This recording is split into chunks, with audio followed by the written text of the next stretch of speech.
insane that wanting a normal life now is considered a luxury? It's wild that as a 2-income household, my husband and I have come to the realization we can't afford groceries. A person can make $30 an hour and is going to struggle. We are barely keeping our heads above water and living check to check, even making 4 times at this point what we did 10 years ago. We make a combined, I want to say, over $100,000 a year pre-tax, and still at the end of every month we're overdrawn. Bro, how are people making it? If you making $30 an hour, it's weird to ask that, but how are you making it?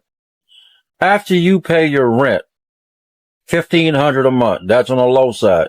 Car note, $500 a month.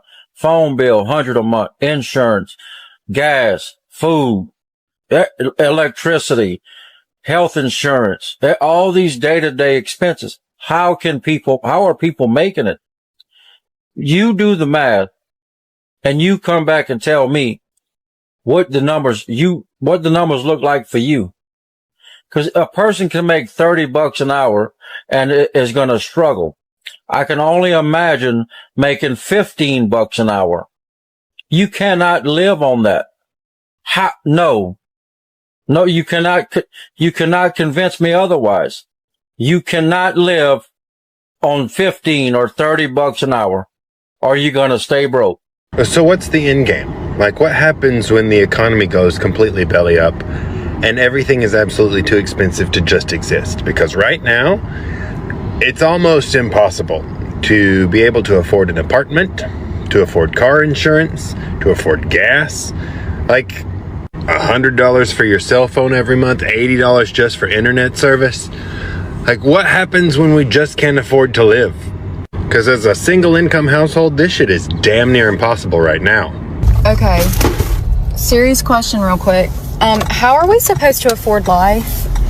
I have 3 kids. What? And my husband and I both have full-time incomes. And I still am puzzled. Like, it's an enigma. Like, for real, why? I just left Walmart and got the bare minimum for groceries, like bare minimum, and cheap stuff. Baby, we ain't eating salmon and steak, baby. We eating hamburger helper, some Doritos, like we getting like the Dino Nuggies, okay? Great value brand. Now, I did get 3 pairs of kids' shoes because my kids are starting back to school and they need some new sneakers. But tell me why I got the bare minimum in groceries and 3 pairs of sneakers, and I'm coming out just shy of $300. There's no way. This is crazy. Like, I had children on the understanding that if I worked hard and put my pennies away, that we would be okay. And now I'm feeling not okay. And then my intrusive thoughts just come in and they start thoughting, you know what I mean? And I'm like, I have 3 kids that are all very close together, which means they're all going to be in college at the same time. How in the world am I supposed to send them to college? Now, don't get me wrong. I know that, like, it's completely normal for people to just take out student loans and do all that, but I was lucky enough that my mother paid my way through college semester by semester, like the strong single mom she is, by making sacrifices because she didn't want me to have all that debt. And while I am not naive enough to know that I may not be able to do that for 3 children, I still hope to be able to help, you know, ease that burden. And I'm like, huh? How? Literally how? Mama, I don't know how much harder mama can hustle, okay? Mama is making the moolah, and the moolah is not spreading thinly, and I can't make it reach all corners. It's crazy. Good morning, kids and humans under 40. I want to show you something based on my last text. Don't get loud with me. The average rent in Massachusetts is $29.63 a month. Do not say that this is just Boston area. This is not even luxury. These are towns. There you go, is another site. Studio average is A studio, $2,396. That does not include utilities. 1 bedroom, $2,557. 2 bedroom, $2,963. Follow me for a second. Average income in Massachusetts per person is $48,593. You are supposed to make 3 times the rent in Massachusetts to have an apartment. If you were to make 3 times the rent in Massachusetts at $2,963 times 3, that's going to bring you to $8,889 a month. Ready? We're not done. Since y'all like to do math or yell at me for not doing math. That is $106,000 a year. Are you making $106,000 a year? And before you get on here with your 25 and under attitude saying, oh, we'll just pick a better degree. Some of these people have been in their careers for 20 years. And what was paying $65,000 10 years ago is still paying $65,000, and it's no longer a good job. I saw this video on here and she was like, what is a normal 2-income household nowadays? And I was reading through the comments, which I shouldn't have done. But me and my husband are blessed. We make good money, but yet we still struggle because we are essentially paying 3 mortgages every single month. We have our actual mortgage, we have our student loan debt, which my husband has a doctorate degree and I have a master's degree, so you can only imagine. And we also have daycare for 2 kids, which is a small mortgage. So literally over half of our income goes just to those 3 things. We're not talking about food, we're not talking about cars, we're not talking about insurances, we're not talking about savings, we're not talking about utilities, we're not talking about like clothing our kids, diapers. I live in Virginia, and in Virginia, even if you own your vehicle, you still have to pay taxes on it every single year. It's called personal property taxes, and it can affect your cars, trailers that you have, campers, RVs, boats, anything along the lines of that. Even though you pay taxes on it when you purchase it, you are still going to pay taxes on it every single year, even if it's paid off. The area that I live in, we get 1 bill a year, and it is due at the end of every year, right around Christmas time. There are other areas that get a bill twice a year, so they have 2 smaller bills throughout the course of the year. So let's review our bill because it just came in the mail yesterday. The way it works is the county gets an assessed value for your item. So whether that's your car, camper, whatever it is, they give you an assessed value. And then there is a rate per $100 that you pay. This year's rate is $2.35 per $100 of the piece of property that you own. And then they charge you per month that you own that item. So if you had your car for 12 months, they're going to charge you for 12 months. If you owned it for 6 months and then got a different car, they'll charge you for the first 6 months for the first car and then the second 6 months for the second car. I had to fold this so you guys couldn't see my personal information. But for us to own our personal property in the state of Virginia this year, $2,104.45 is what we have to pay to the county right before Christmas time. Last year when I posted the video on how much we owed, everyone was like, oh, that probably includes like their registration and tags and all that. No, that is a whole separate charge. This bill right here is specifically for owning a car or camper, trailer, whatever, in the state of Virginia. I used to think that if I got a mortgage, it would stay the same forever. So when I bought a house, I had this mindset like, okay, cool. The mortgage is $2,400 a month, and that's just what it'll be for the next 30 years. I'll get raises, but that number stays the same. Except here's the thing, it doesn't. Even if your interest rate is fixed, your mortgage still goes up. Sometimes a lot because of escrow. Property taxes go up, your home insurance goes up, your escrow account comes up short, so your lender just increases your monthly payment to cover that. And it's not like it's optional, they just do it. So yeah, technically your loan is fixed or your rate is fixed, but your payment isn't. Nobody really explains that part until it hits your bank account. How are we all living right now? In 2025, how are we all getting by? And this is no way political, so please leave that behind at the door. But in reality, friends, fellow Americans, how are we living? How are you getting by? I don't believe there's a middle class anymore. I believe middle class is now low income, and low income is now just not surviving. So what brings me to this today is, well, a few things. One thing, for example, our town has been building these apartments, and every town is required to give so much percentage to affordable housing. And so they've announced that the lottery is beginning for the low income section of this apartment building at $2,300 a month for a 2-bedroom. A 1-bedroom was like $2,100. That's how much you would have to make basically a week. And that's low income. Our state senator on Facebook announced that. Very exciting news. I called it out. Many people agreed. Some didn't. You can kind of see where we're going with that. Who's not struggling right now and who is and understands. Another example, groceries. Is there anyone that can afford to buy groceries at this day and time? Everyone, I'm sure, has cut back. I can be honest, I no longer eat 3 meals a day, maybe 1.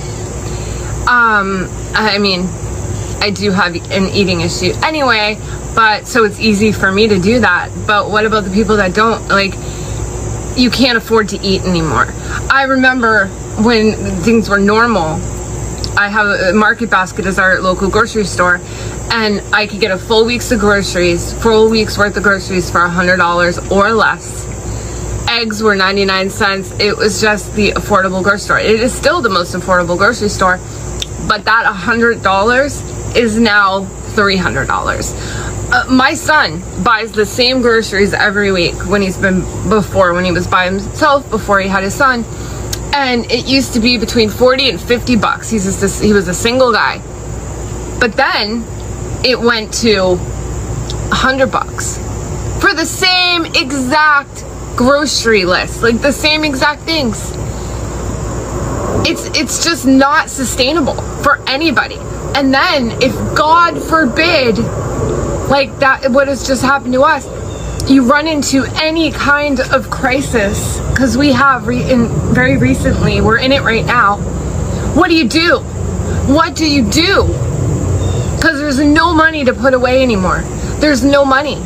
Every ounce of what we had was going into the bills that we started back when things were more affordable. But as costs were rising, those same bills are now double, but with the same income. But I mean, what do people do? I know, like, side hustles, everyone's doing side hustles now, but then it's harder to get side hustles because everybody needs them. And when you have a full-time job where you're working 40, 50, I don't even think full-time is 40 anymore, like say 50, 60 hours. My son works 60 hours a week and still can't afford anything. After caring for his son, he can't afford anything. And I just don't know how people are doing it. And like I said, I don't know when crisis hits, what are people supposed to do? The only people making out right now are people that have the money and can afford this kind of economy. And that being said, the only other thing I see that is so frustrating to me is there's people out there that don't work, but yet somehow they're still thriving. They're still, like, I see it on the daily around my town where they don't work. Maybe they're disabled. I don't know their exact story, but I know they don't work. But they're at the dispensary because it's legal in our town, in our state, every day or every other day. They're at the liquor store. They smoke cigarettes. They get DoorDash 2 times a day, coffee delivered in the morning from Dunks, nails did every week or every other week. They're thriving somehow without working. But the people that are busting their ass, there just feels like no hope right now. So if you guys are going through it, which I'm quite sure most of you watching this are, let me know in the comments if there's any hints, suggestions on what to do, especially in a crisis. And if you just want to vent it out, leave it in the comments below. And I don't have any answers to this, obviously, but I need to finally say something. I've been careful on here, you know, because it can be just kind of maybe perceived as political, and this isn't by any means. So I just am frustrated today, so it's time to speak out. So that's what I'm doing. And my dog's hair is going everywhere. Say hi, Piper. She doesn't have to worry about the economy. We'll always take care of her. I'll starve before I don't take care of her. Huh. I'm going to try and make it through this video without breaking down. Today is my son's 17th birthday. Happy birthday, my boy. He is 1 year away from the point that he is supposed to be leaving the house, going out into the world on his own, becoming an adult, and there's just absolutely no way. As I look at the prospects for what his future is potentially going to look like in the state of the world and the state of our country today, it absolutely enrages me. 10 years ago, I made 1/3 what I do right now. My partner did not work, and we had virtually no debt, and we're getting by just fine. Absolutely no problems at all. Today, I make 3 times as much. She works at a job that requires a master's degree, and not just working full-time, working so much more than full-time.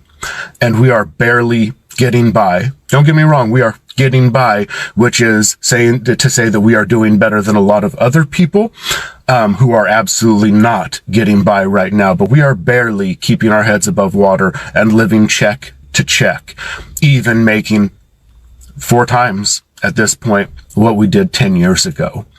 And every time I turn around, all I see in the corporate world is record-breaking profits, record-breaking profits. And every time I hear that, all I hear is record-breaking theft, record-breaking fraud, record-breaking extortion, because those record profits are the stolen wages of the workers. CEOs and the billionaire class are the only non-essential component of our economic system, period. If all of them disappeared tomorrow, if all of them were somehow eliminated from the equation, it would not affect our day-to-day lives or the functionality of corporations or any other businesses as a whole at all. We would see no disturbance in our lives, save for being unburdened by their greed and extortion. That is it. I look at companies like Walmart. They are one of the most profitable companies in the world, and they are the largest employer of SNAP benefit recipients. They have more workers who are on benefits while being one of the most profitable companies in the world. And that's why they're that profitable, is because they pay nothing, because they are allowed to pay nothing. We have to flip the table and stop playing their game. Isn't it insane that wanting a normal life now is considered a luxury? Like, we're not asking for yachts. We're not asking for mansions. We're literally just asking for a life that doesn't feel like drowning. A place to live that doesn't take our entire paycheck. A car that doesn't require a loan longer than the relationship that got us into it. And groceries that don't feel like a punishment for trying to eat. We're not chasing some billionaire fantasy. We just want a fair shot. We want time with our families. We want energy after work instead of collapsing on the couch, praying that the weekend feels longer than 6 minutes. We were told, work hard, be loyal, show up. We did. But while we're doing everything right, they kept moving the finish line. The rent went up, the food went up, the bills went up, but the paychecks haven't done shit. And the people at the top still have the nerve to tell us it's not that bad. Brother, it is bad. If being able to afford a dentist appointment means going into debt, if missing 1 day of work means falling behind, if a cart of basic groceries gives you anxiety, that's not a personal problem. That's a broken system. So if we sound angry, it's because we are. We're tired of being lectured by the people who've never struggled, while we're trying to survive in a system designed to keep us desperate. We don't want luxury. We just want our lives back. And the fact that even that feels like asking too damn much tells you everything. I never wanted to come on here and complain about money because it's embarrassing for me to do so, because I have a lot of friends and family that follow me on this account. But I guess that's what I'm gonna do today. My husband and I make more than we ever have. We make a combined, I want to say, over $100,000 a year pre-tax. And still, at the end of every month, we're overdrawn. We're in the red $1,600 every single month. I have canceled every subscription possible that I can cancel. I've canceled our streaming services. I've canceled like any gym memberships, literally anything that I can cancel, I have. My husband is trying to pick up freelance work like in his industry. I'm trying to pick up a second job, and it's just nothing is ever enough. Nothing is ever enough. We don't eat out. We budget every single penny that we have. We shop at Walmart or Aldi for groceries. We only buy what we need for that week. We don't buy any extra snacks for ourselves. We always buy extra for our son, obviously, but never for like us. And with all of that budgeting and everything, we are still in the hole. Still in the hole. Like today is Tuesday. I'm overdrawn $300 in my account, and I don't get paid until Friday. And on Friday, when I do get paid, I'm going to have to call my bank and beg for them to reverse the overdraft charges, and just beg that they will. And they probably won't. I don't know what else to do. Like, we are doing everything right and still coming up short. And I don't understand how people are supposed to live like this. I don't understand how this is sustainable much longer. It feels like I'm on a really shitty treadmill and I'm running in place, and I am running at a speed that is too fast for me, too fast for us. And I don't know when I'm gonna fall off, and I'm just trying so hard to stay on, but I keep feeling like I'm slipping. I'm happy to know that I'm not alone in this struggle, but it's just very hard. I just logged in to our health insurance provider, and I can't even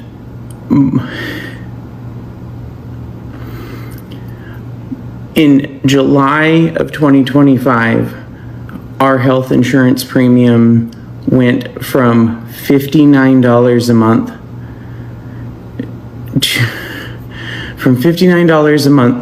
to $798 a month.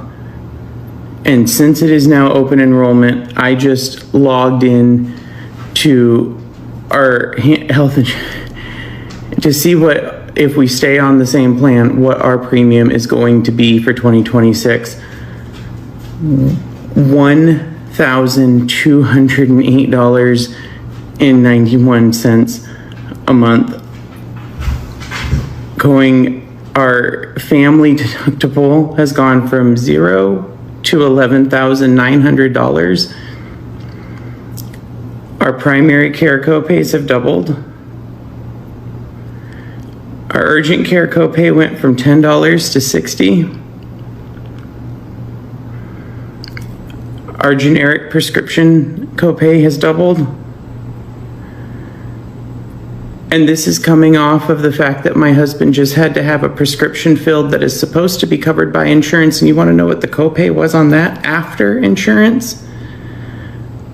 $1,200 for a prescription, on top of the $798 health insurance premium that we just paid. And this doesn't have to do, this is separate from everyone else's rising costs in health insurance, but we are self-employed. We are real estate agents.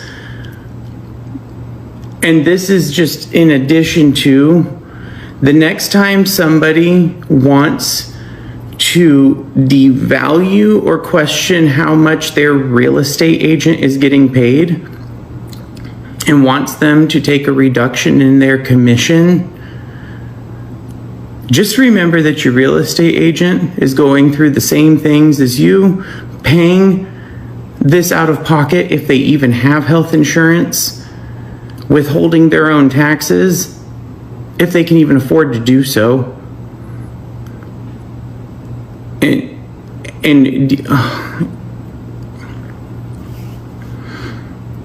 am somewhere between we can't afford that and we need to save money, and I will cash out my 401k for a dirty martini.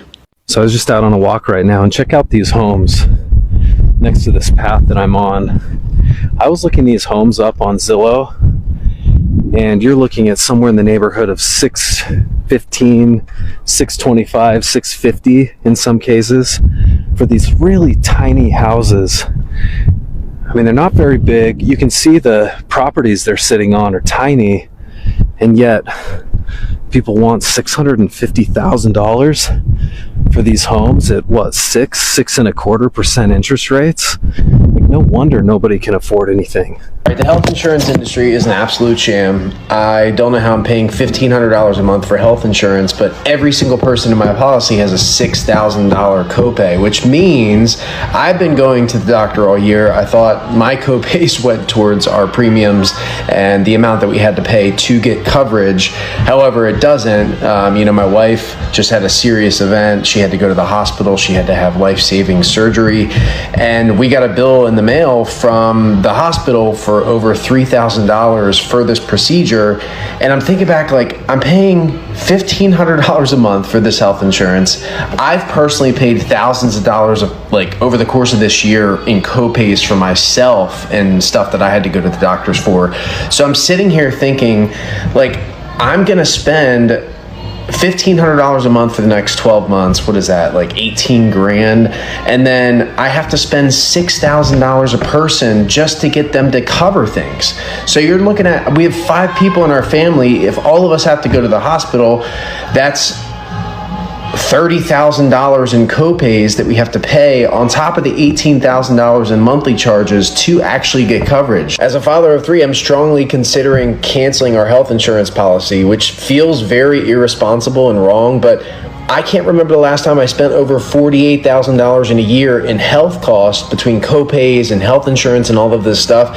If I just pay cash, I'm never going to pay anywhere near that amount. For instance, the surgery my wife just had, if we paid cash on that surgery and we didn't have insurance, it would have ran us about $1,200. But because we had insurance and the insurance wasn't going to cover it, we have to pay what the insurance was going to pay, which is over $3,000. Are other families seeing the same thing? Maybe I'm just being unreasonable and crashing out here, but it just doesn't make sense to me. How is it possible that every single city in the world right now, it seems, is going through a housing crisis? You hear the same stories all the time. There's not enough jobs, the jobs that do exist don't pay enough, and nobody can afford rent. And it seems like this is a global issue, not just here in the States. And I'm wondering, how can this continue? I mean, is it going to be the same 5 years from now? It just seems like we are on this trend, like we're going off the cliff of affordability, and nobody can make it work. And if every city becomes unaffordable and everybody's leaving the cities, what's going to happen to the cities? Are they just going to be ghost towns? Is everyone going to move out to the country? It's really fascinating to think about. I don't know what's going to happen. I don't know where we go from here. You know, I say a lot, it feels like we're in the end game of capitalism. Of course, right as we're all, getting out of college and getting out into the world is when everything becomes unaffordable. It's like we're in an everything bubble. It feels like we're right around the corner of something happening, and nobody quite knows what. And it's kind of scary, but it's also kind of like we're all in this together. You know what I mean? We're all on this boat of nobody can afford anything together. I just want to say that it's wild that as a 2-income household, my husband and I have come to the realization we can't afford groceries right now. Like, just straight up can't afford groceries, because if we buy groceries, then we either won't be able to pay our rent or our electric bill, because both of those come out of this pay cycle and they will take the entire pay cycle. That's bonkers. That's so wild. We have 2 incomes and we cannot afford to eat, and we don't even have kids. Like, it's literally just the 2 of us and we can't afford to eat with 2 incomes. That is just, but I mean, I guess, that means we won't have to wash dishes because our dishwasher is still broken, as it has been for 2 months at the place that we pay so much in rent. Wild. I'm about to shit a literal brick right now. I'm at Food Lion. These prices are insane. Boneless beef chuck steak, $82.99. $0.83 and $99.99 a pound.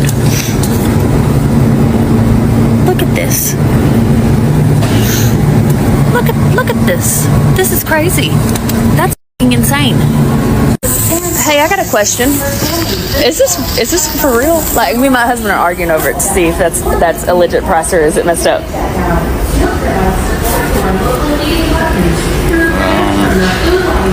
I know they went up on meat like hardcore, but I was like, is that real? I mean, I'm not right. It seems a little high to me. That does. Well, see, there's like 3 or 4 of them over there that are all $80 something. I guess it must be. I mean, I don't work in. I know prices is high, but damn. Well, we have officially reached the I can't afford cream cheese stage of capitalism. So apparently white people are regretting voting for President Trump, and they're not regretting because of anything really. They are regretting because they have gone through things, traumatic experiences where they thought that, it was a problem of expectation versus reality.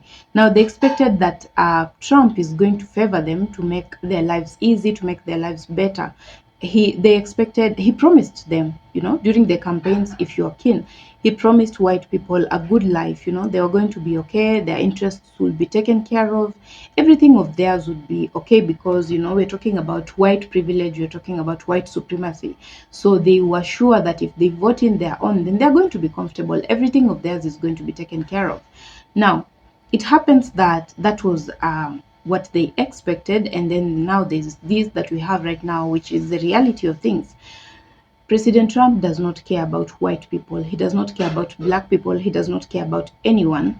He cares about his billionaire friends. He cares about his family. He cares about himself. Now, if you're not part of the people that I've mentioned that he cares about, then you are in for some very rude shock, especially if you're expecting him to be kind to you, if you're expecting him to be nicer to you simply because he looks like you. And that was the problem for most people. Now, you would be wondering why they voted him in. They voted for him because they thought that he's going to be racist towards black people, and that just goes to show you the kind of hate that white people have over black people.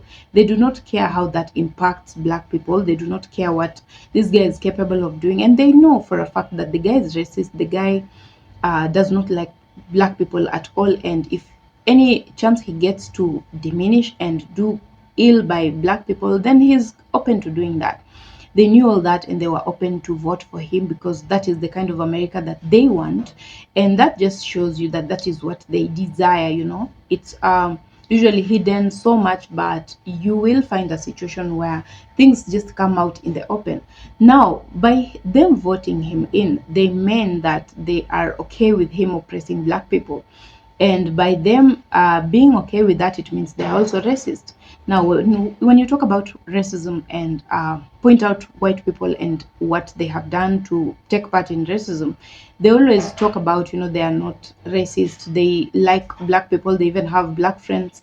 They have black neighbors, such stuff, I even go to cookouts. Yeah, you can do all those things, but racism is a very complicated concept, because sometimes we even talk about internalized racism, which you do not even know that you have unless someone tells you, unless someone helps you to point it out. Sometimes you might not realize, because there's innate hate that white people have for black people, and that has made them who they are. The environment they have lived in, seeing black people being treated a certain way, it has made them to kind of think that that is what black people deserve and what black people are about. Yeah.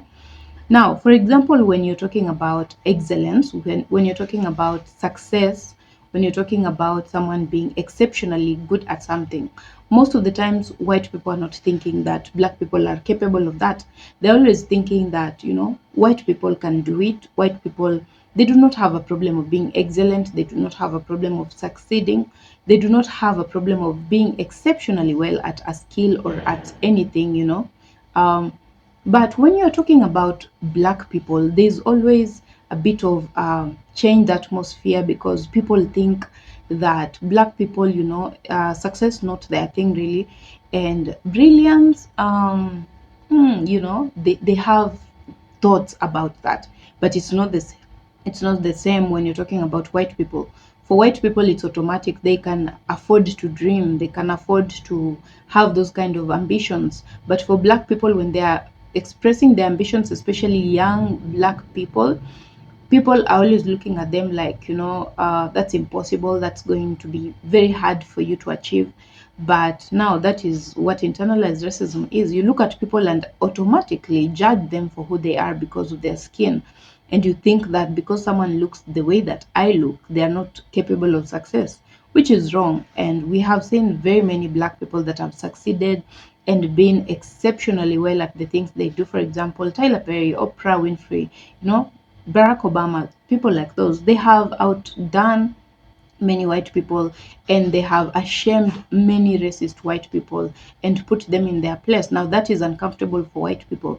These people voted in Trump to make sure that black people are going to face a lot of difficulty in living conditions. Their life is going to be hard. They're going to be unable to afford food, shelter, clothing, basic things.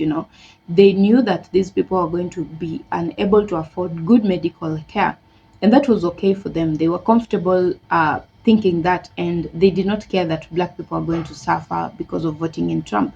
They did it anyway because they do not care what happens to black people, and whatever black people choose to do to retaliate or whatever, they do not care. As long as they and their interests have been taken care of, they are okay. Yeah.